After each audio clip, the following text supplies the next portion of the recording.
పోని ఇంత రాజ్య సంపదలు రాణిత్రయము ఉన్నను సంతానము లేకపోవుట మమ్ము కృంగదీయుచున్నది. దేనికైనా తగు సమయము రావాలి. మీ ఆవేదన నాకు తెలుసు. ఇక కాలము వృధా చేయక అశ్వమేధ యాగం సన్నద్ధం చేయాలి, యజ్ఞం చేయాలి. తమని ఆజ్ఞ, విధి విధానాలు సెలవీయండి. ఈ యాగం ఋష్యశృంగ మహర్షి ఆధ్వర్యంలో జరగవలే మహారాజా. నా మిత్రులు రోమపాద మహర్షుల అల్లుడు, అంతకు మించి నా ప్రియపుత్రిక శాంత ప్రియపతి. వారు ఇప్పుడు అంగదేశమున విజయం చేసి ఉన్నారు మహారాజా. వారి ఆధ్వర్యముననే ఈ క్రతువు జయప్రదం కానున్నది. అవశ్యం మీ నిర్ణయము మాకు శిరోధార్యం. ఇప్పుడే తగు ఏర్పాట్లకు ఆజ్ఞాపించదను.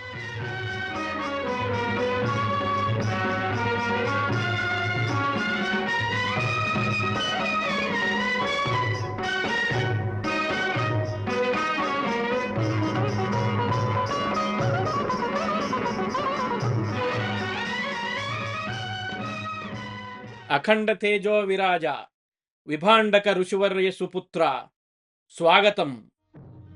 అంగదేశ దుర్భిక్ష నివారక శుభచరణ స్వాగతం సుస్వాగతం. సుశాంతయుత లోకశాంతికారక అధ్వర దురిణ స్వాగతం.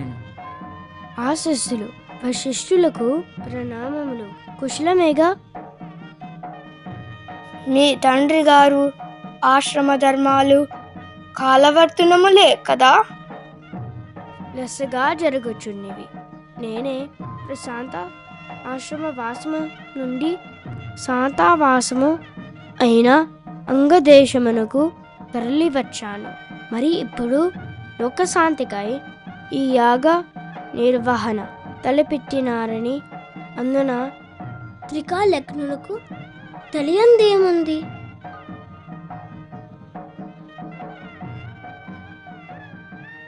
అవశ్యం.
కపిశ్రేష్ఠ, ఇందులో ఒక మహారహస్యం బీజప్రాయంగా ఉంది.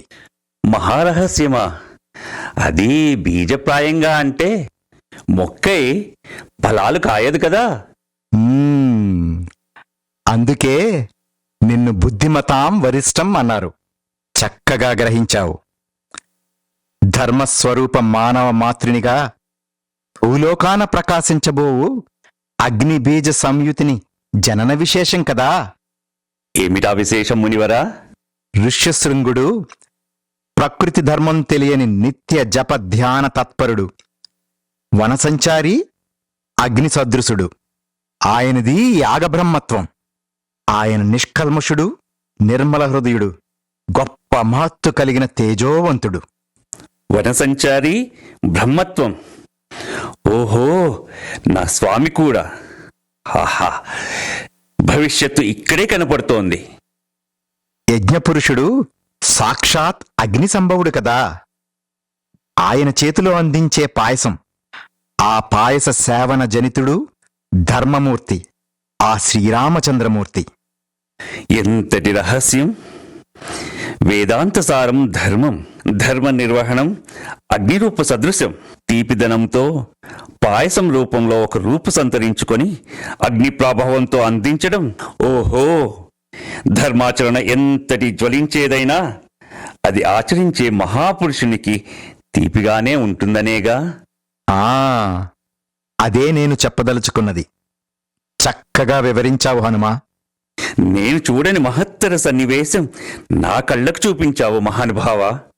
ఆ మరొక సంగతి, స్పర్శలో ఎంత శక్తి ఉందో అది వంశానుగతంగా పితృపరంపరగా ఎలా ప్రసరిస్తుందో ఇదిగో ఈ శ్రీరామచంద్రుని ఉపనయన సంబరంలో గ్రహించెదరు. బావిలో చెప్పబోయే పరశురామ ఇతివృత్తంలో ఈ స్పర్శ సూత్రానికి గల గొప్పతనం మరింత గ్రహిస్తారు.